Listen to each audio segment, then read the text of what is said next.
Harare, Zimbabwe, 3 weeks after the 37-year rule of Robert Mugabe came to an end, Zimbabwe's new military-backed leaders made moves on Friday to improve economic relations with the West, as they continued to consolidate power ahead of elections next year.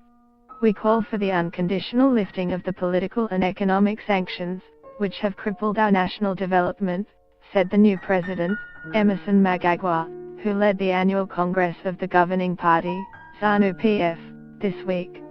Mugabe long whipped up domestic support by blaming sanctions imposed by Western governments for Zimbabwe's economic collapse, though most economists point instead to mismanagement of the resource-rich economy. Mnangagwa, 75, who is serving the remainder of Mugabe's term, which was scheduled to end next August, promised credible, free and fair elections. Western officials have indicated that Zimbabwe would be considered for loans from the International Monetary Fund and other creditors only after holding free elections as well as showing improvement in human rights and other areas. Opposition parties and human rights groups say that despite Mnangagwa's promises of a new Zimbabwe, he has hewed to his predecessor's strategies. His new cabinet is composed of loyalists, many of whom served Mugabe. He plucked 2 from the armed forces, including his foreign minister, Sibusiso Moyo, the general who announced the military takeover of Mugabe's government. The presence of the army, which has been used in the past to tilt elections in the governing party's favor, is still felt across the country. Soldiers remain deployed at checkpoints on roads and in towns and the countryside, often performing duties that they are not legally allowed to assume in peacetime, critics say. Get the latest news and updates emailed straight to your inbox. By submitting your email you are agreeing to Fairfax Media's terms and conditions and privacy policy.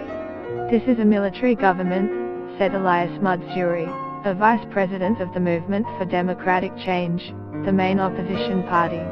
And when you have a military government and it wants to stay in power, it could do anything.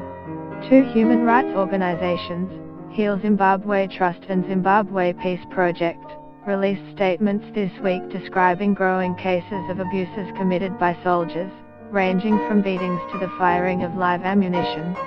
The army placed Mugabe under house arrest November the 15th and eased the way for Mnangagwa to assume power.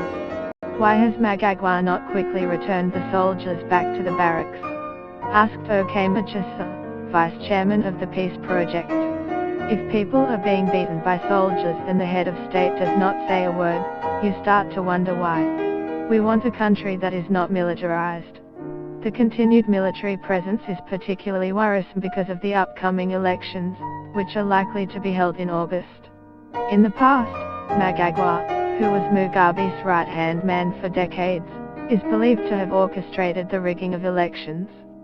Soldiers played a key role in coercing voters to support the governing party, especially in rural areas.